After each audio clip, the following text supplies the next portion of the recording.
Leo nataka nikuelekeze apps muhimu ambazo zinapatikana kwenye Windows operating system, at the same time zinapatikana kwenye Chrome OS au Chrome operating system.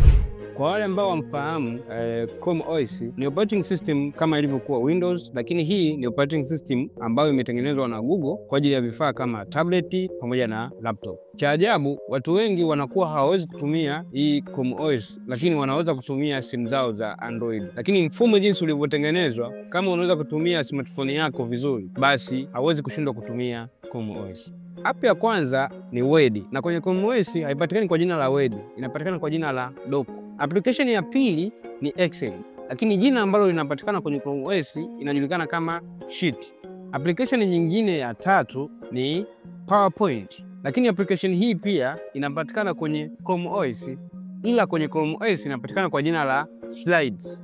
Advantage kubwa unayoipata kwenye Chrome OS ni kwamba vitu vyako vingi unavyofanya au vyote unavyofanya vinakuwa pia saved online.